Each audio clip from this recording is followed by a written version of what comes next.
गिबि गिबियावनो फैनो गोदान बोसोर गोदाननि साफ्रोमनिसिमबो आंनि अननाय मोजां मोननाय आरो गाहाम हामलायनायखौ बावहरग्रोनाय जाहैबाय। थारैनो एबारनि नैबे बोसोर गोदाननि सिगाङावनो जों मोनसे मोजां रादाब मोनदों। बेनो जाहैबाय मोन 13 जानाय लोंनाय गाननाय जोमनाय बेखौ जों GI टेग मोननो हाबाय।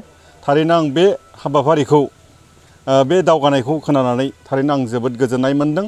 मानो होननानै बुङोब्ला जाय बेसादफोरखौ जोङो उन्दैनिफ्रायनो बा जोनोम बर' हारिया जोनोम जानायनिफ्रायनो गावनि गाननाय जोमनाय जानाय लोंनायखौ जोङो गावनि होननानै सिनायथि होनो हायाखैमोन।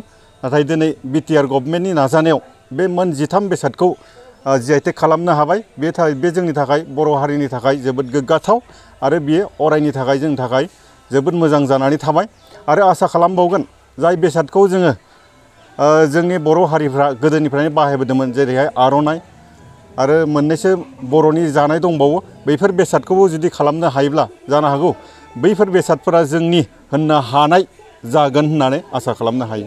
जिथु माखासे हारिफोरा जोंनि गाननाय जोमनायखौबो फल' खालामना खावनो नागिरो, नाथाय बे समाव जानो हानाय रैखाथि दं होनना फोरमायगोन नामा? थारैनो जों रैखाथि मोनबाय होननानै बुंनो हागोन। मानो होनबा बेखौ सोरबाया जुदि सारजों खावोब्लाबो बेखौ जुदि इन्टारनेटाव नायोब्ला बे बेसादारि जोंनि बेखौ जोङो हमदांनो हागोन। बेखायनो ओरैनो खुगाजों बेयो जोंनि होनना बुंनो हागोन, नाथाय बियो पारमानेन्ट जोंनि जानानै थाबाय। बेखायनो खावनो हाला होननानै आं साननाय दङ।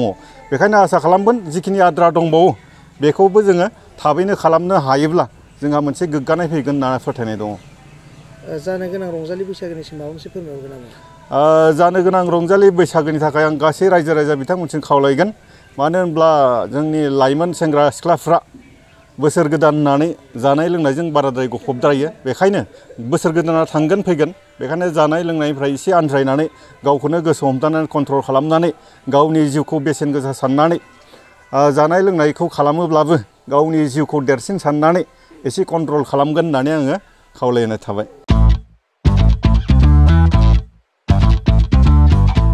गोजोनथाव खौरां! नोंथाङा नोंथांनि गला एबा अफिस फसंथानफोरखौ जोंख्लाब माख्लाब साजायनो गोसो गैया नामा? नोंथांनि गलाफोरखौ बायदि बायदि रोखोमनि जोंख्लाब माख्लाब खालामनानै साजायनो थाखाय क'क्राझार नोगोरनि सिङाव थानाय गौरां भेलि हटेल साखाथियाव चाणक्य आर्ट एन्ड डिजाइन गलाया लानानै फैदों बायदि बायदि रोखोमनि आर्ट डिजाइन। क'क्राझार नोगोरनि सिङाव थानाय गौरां भेलि हटेल साखाथियाव चाणक्य आर्ट एन्ड डिजाइन गलाया नोंथांमोननि थाखाय लानानै फैदों नोंथांनि गलाखौ जोंख्लाब माख्लाब खालामनो गोबां रोखोमनि आर्ट डिजाइन। बेफोर आर्ट डिजाइनफोरनि गेजेराव दं 3D signboard, 2D signboard, acrylic trophy, SAP panel, name प्लेटार्स, रेट्र, रिफ्लेक्टिभ साइनबोर्ड, नियन साइनबोर्डफोरनि आर्ट डिजाइनफोरखौ नोंथाङा चाणक्य आर्ट एन्ड डिजाइन गलानिफ्राय मोनफुंनो हागोन। बेनि अनगायैबो इनग्रेभिं सार्भिस, आर्क्राइलिक लेटार काटिं, MDF जालि काटिं, लग', ग्राफिक्स डिजाइन आरो कास्टमाइज गिफ्ट आइटेम्सफोरखौ नोंथांमोननि गलानि थाखाय चाणक्य आर्ट एन्ड डिजाइन गलाया लानानै फैदों आर्ट डिजाइन। गोबां बाथ्रा मिथिनो थाखाय नोंथाङा नैबे 9706125636 6900981649 जानबुं नम्बरनि गेजेरजों खौरां लाहरनो हागोन।